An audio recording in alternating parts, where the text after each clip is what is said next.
प्रस्तुत है मुंशी प्रेमचंद्र द्वारा रचित गोदान भाग 4। होरी को रात भर नींद नहीं आई। नीम के पेड़ तले अपनी बांस की खाट पर पड़ा बार बार तारों को देखता था। गाय के लिए नांद गाड़नी है, बैलों से उसकी नांद अलग रहे तो अच्छा है। अभी तो रात को बाहर ही रहेगी, लेकिन चौमासे में उसके लिए कोई दूसरी जगह ठीक करनी होगी। बाहर लोग नज़र लगा देते हैं, कभी कभी तो ऐसा टोना टोटका कर देते हैं कि गाय का दूध ही सूख जाता है। थन में हाथ नहीं लगाने देती, लात मारती है। नहीं, बाहर बांधना ठीक नहीं, और बाहर नांद भी कौन गाड़ने देगा। करिंदा साहब नज़र के लिए मुंह फुलाएंगे। छोटी छोटी बात के लिए राज साहब के पास फरियाद लेकर जाना भी उचित नहीं, और करिंदे के सामने मेरी सुनता कौन है। उनसे कुछ कहूँ तो करिंदा दुश्मन हो जाए। जल में रहकर मगर से वैर करना लड़कप्पन है। भीतर ही बांधूंगा। अंगना है तो छोटा सा, लेकिन एक मड़ैया डाल देने से काम चल जाएगा। अभी पहला ही बयान है, 5 सेर से कम क्या दूध देगी। सेर भर तो गोबर को ही चाहिए। रुपया दूध देकर कैसी ललचाती रहती है। अब पिए जितना चाहे। कभी कभी 2-4 सेर मालिक को दे आया करूँगा। करिंदा साहब की भी पूजा करनी होगी, और भोला के रुपए भी दे देना चाहिए। सगाई के ढकोसले में उसे क्यों डालूं। जो आदमी अपने ऊपर इतना विश्वास करे, उसे दगा करना नीचता है। 80 रुपए की गाय मेरे विश्वास पर दे दी। नहीं, यहाँ तो कोई 1 पैसे पर भी नहीं पतियाता। 25 रुपए भी दे दूं तो भोला को ढांढस हो जाएगा। धनिया से नाहक ही बता दिया। चुपके से गाय लाकर बांध देता तो चकरा जाती। लगती पूछने, किसकी गाय है, कहाँ से लाए हो। खूब दिख करके बताता, लेकिन जब पेट में बात बचे भी कभी 2-4 पैसे ऊपर से आ जाते हैं तो उनको भी नहीं छिपा सकता। और यह अच्छा भी है, उसे घर की चिंता रहती है। अगर उसे मालूम हो जाए कि इनके पास पैसे हैं तो फिर नखरे बघारने लगे। गोबर जरा आलसी है। नहीं, मैं गाँव की ऐसी सेवा करता कि जैसी चाहिए। आलसी वालसी कुछ नहीं है। उस उम्र में कौन आलसी नहीं होता। मैं भी दादा के सामने मटर गश्ती किया करता था। बेचारे रात पहर के कुटी काटने लगते, कभी द्वार पर झाड़ू लगाते, कभी खेत में खाद फेंकते। मैं पड़ा सोता रहता। कभी जगा देते तो बिगड़ जाता और घर छोड़कर भाग जाने की धमकी देता। लड़के जब माँ बाप के सामने भी जिंदगी का थोड़ा सा सुख ना भोगेंगे तो जब अपने सिर पड़ गई तो क्या भोगेंगे। दादा के मरते ही क्या मैंने घर नहीं संभाल लिया। सारा गांव यही कहता था कि होरी घर बर्बाद कर देगा, लेकिन सिर पर बोझ पड़ते ही मैंने ऐसा चोला बदला कि लोग देखते रह गए। शोभा और हीरा अलग हो गए। नहीं, आज इस घर की और ही बात होती। 3 हल एक साथ चलते, अब तीनों अलग अलग चलते हैं। बस समय का फेर है। धनिया का क्या दोस्त था। बेचारी जब से घर में आई है कभी तो आराम से ना बैठी। डोली से उतरते ही सारा काम सिर पर उठा लिया। अम्मा को पान की तरह फेरती रहती, जिसने घर के पीछे अपने को मिटा दिया।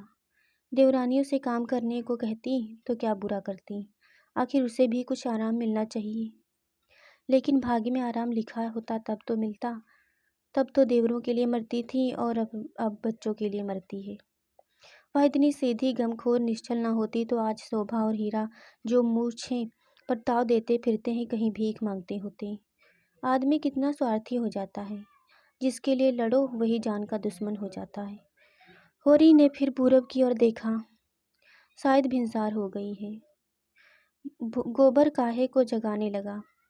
नहीं, कह के तो यही सोया था कि अंधेरे में ही चला जाऊंगा। जाकर नाद तो गाड़ दूं, लेकिन नहीं, जब तक गाय द्वार पर ना आ जाए नाद गाड़ना ठीक नहीं। कहीं भोला बदल गया और किसी कारण से गाय ना दी तो सारा गांव तालियां पीटने लगेगा। चले थे गाय लेने, पट्टे से इतनी फुर्सत से नाद गाड़ दी मानो इसी की कसर थी। भोला है तो अपने घर का मालिक, लेकिन जब लड़के सयाने हो जाए तो बाप की कौन चलती है। कमाता और जंगी अकड़ जाए तो क्या भोला अपने मन से गाय मुझे दे देगा। कभी नहीं। सहसा गोबर उठकर चौंक कर बैठा और आंखें मलता हुआ बोला, अरे यह तो भोर हो गया। तुमने नाद गाड़ दी दादा। होरी गोबर के सुंगठित शरीर और चौड़ी छाती की ओर गर्व से देखा और मन में यह सोचता हुआ कि कहीं गोरस मिल जाता तो कैसा पट्ठा हो जाता। बोला नहीं, अभी नहीं गाड़ी। सोचा कहीं ना मिले तो नाहक भद्दे हूँ। गोबर ने त्योरी चढ़ाकर कहा, मिलेगी क्यों नहीं। उनके मन में कोई चोर बैठ जाए या डाकू, गाय तो उन्हें देनी पड़ेगी। गोबर ने और कुछ ना कहा, लाठी कंधे पर रखी और चल दिया। होरी उसे जाते हुए देखता हुआ अपना कलेजा ठंडा कर रहा है। अब लड़के की सगाई में देर ना करनी चाहिए। 17वां लग गया है, मगर कैसे करें, कहीं पैसे के भी दर्शन हो जाएं। जब से तीनों भाइयों में अलगोजा हो गया है, घर की साख जाती रही है। माँ तो लड़का देखने जाते हैं, पर घर की दशा देखकर मुंह फेर लेते हैं। 2-1 राजी हुए भी तो रुपए मांगते हैं।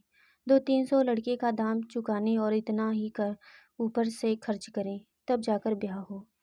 कहाँ से आवे इतने पैसे। रास खलिहान में तुल जाती है, खाने भर को नहीं बचती, ब्याह कहाँ से हो।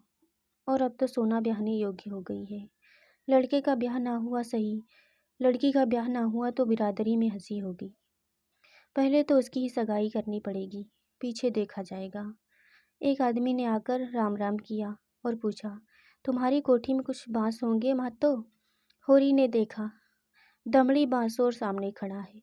नाटा काला, खूब मोटा चौड़ा मुंह, बड़ी बड़ी मूछें, लाल लाल आंखें, कमर में बांस काटने की कटार खोसे हुए।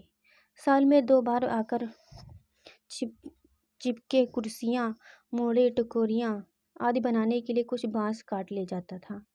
होरी प्रसन्न हो गया, मुट्ठी गर्म होने को कुछ आशा थी। चौधरी को ले जाकर अपनी तीनों कोठियाँ दिखाने लगा। मोल भाव किया और 25 रुपये सैकड़े में 5 बांसों का बयान ले लिया। फिर दोनों लौटे। होरी ने उसे चिलम पिलाई, जलपान कराया और तब रहस्यमयी भाव से बोला, मेरे बांस कभी 30 रुपये से कम नहीं बच जाते, लेकिन तुम घर के आदमी हो तो तुमसे क्या मोल भाव करता। तुम्हारा वह लड़का जिसकी सगाई हुई थी, अभी परदेश से लौटा कि नहीं। चौधरी ने चिलम पर दम लगाकर खांसते हुए कहा, उस लड़के के पीछे तो मर मिटा। जवान बहू घर में बैठी थी और वह बिरादरी की दूसरी औरत के साथ परदेश में मौज करने चल दिया। बहू भी दूसरे के साथ निकल गई। बड़ी नासिक जात है महतो, किसी को नहीं होती। इतना समझाया कि तू जो चाहे खा, जो चाहे पहन, मेरी नाक न कटवा। मुद्दा कौन सुनता है। औरत को भगवान सब कुछ दे, लेकिन रूप ना दे, वह काबू में नहीं रहती। कोठियाँ तो बट गई होंगी। होरी ने आकाश की ओर देखा, मानो उसकी महानता में उड़ता हुआ बोला, सब कुछ बट गया चौधरी। जिनको लड़कों की तरह पाला पोसा, वह सब अब बराबर के हिस्सेदार हैं। लेकिन भाई का हिस्सा खाने की अपनी नीयत नहीं है।